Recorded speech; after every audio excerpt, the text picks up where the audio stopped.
Unit 9. Companies. Track 17. Tell us about your favourite company. My favourite company is a private healthcare insurance company. I really like the leaders.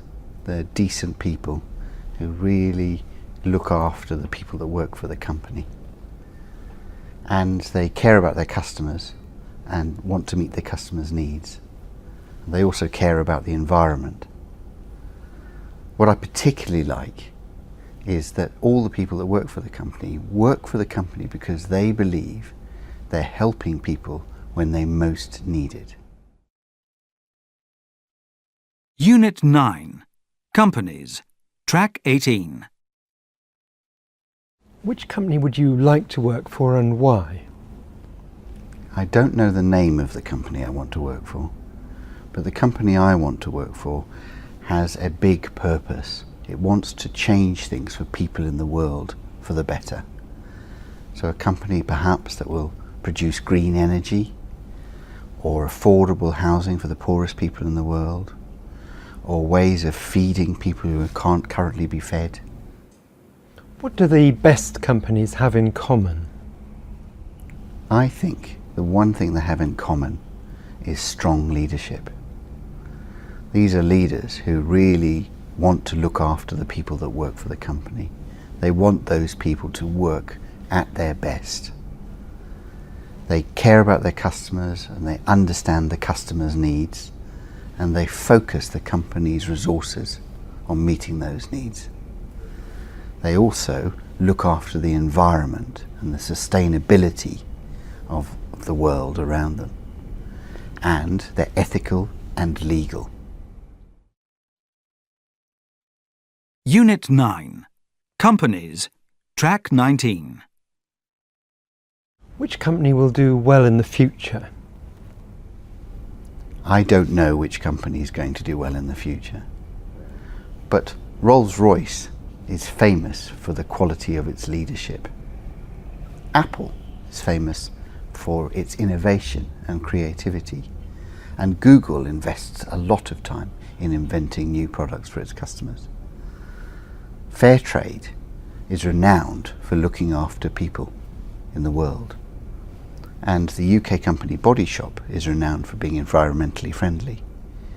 And I think the company that does well in the future will bring those elements together.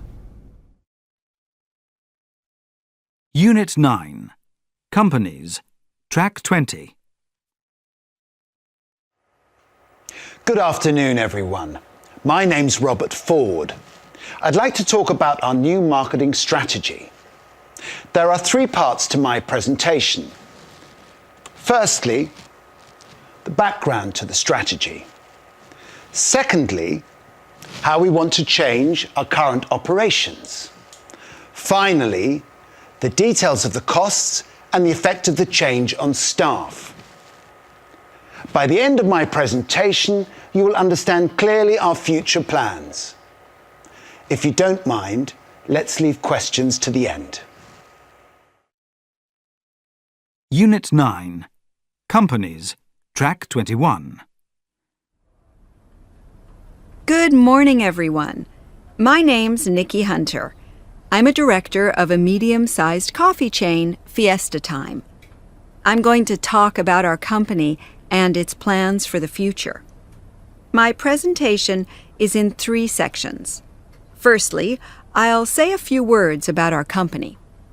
Secondly, I'll describe my duties. And finally, I'll talk about our plans for the future. Fiesta Time's head office is in Chicago, and our flagship store is in New York.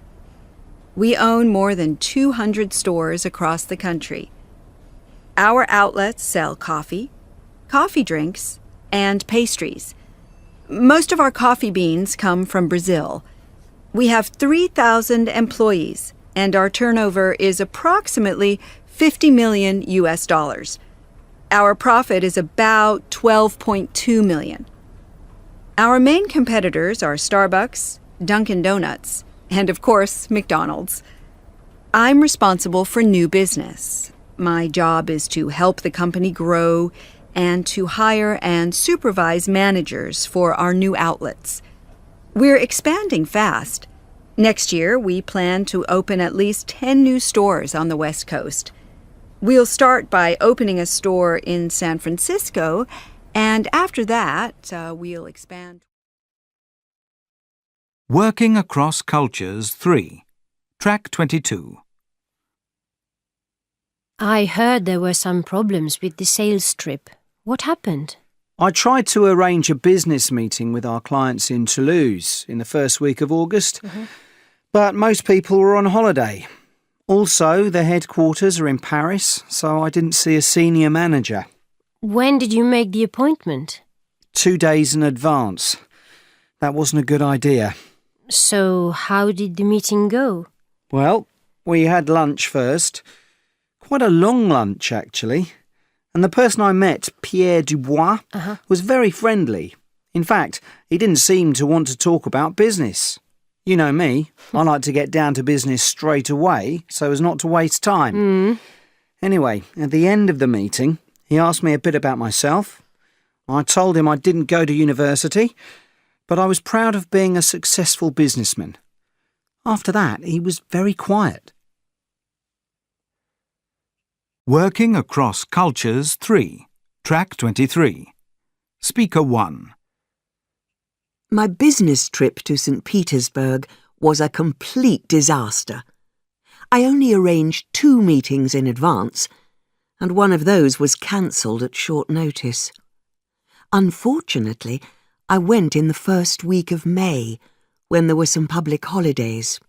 Anyway, my advice to anyone going to Russia is make appointments as far in advance as possible. Confirm your meetings as soon as you arrive in Russia. And avoid meetings in the first week of May. Track 24. Speaker 2. I had a very successful trip to Kazan. Before the trip, I did a lot of preparation and research. I planned a lot of time for socializing and getting to know people before any business was discussed. I printed out all my documentation in both English and Russian. I gave a detailed presentation on our products and was able to answer all the technical questions they asked me. Track 25. Speaker 3. I think my business trip to Moscow was okay. I spent a lot of time trying to build up relationships, because in Russia, relationships are very important. However, I wasted a lot of time trying to get decisions from junior managers. Next time, I'll go straight to senior managers. One other thing is that Russians sometimes like to think in silence before they answer a question. Next time, I'll allow them enough time to answer. Working Across Cultures 3, Track 26. I'm going to begin by telling you about my first business trip to Bogota 15 years ago. The client I met was very generous, and he invited me to his home for a meal. I didn't want to be rude, so I arrived on time.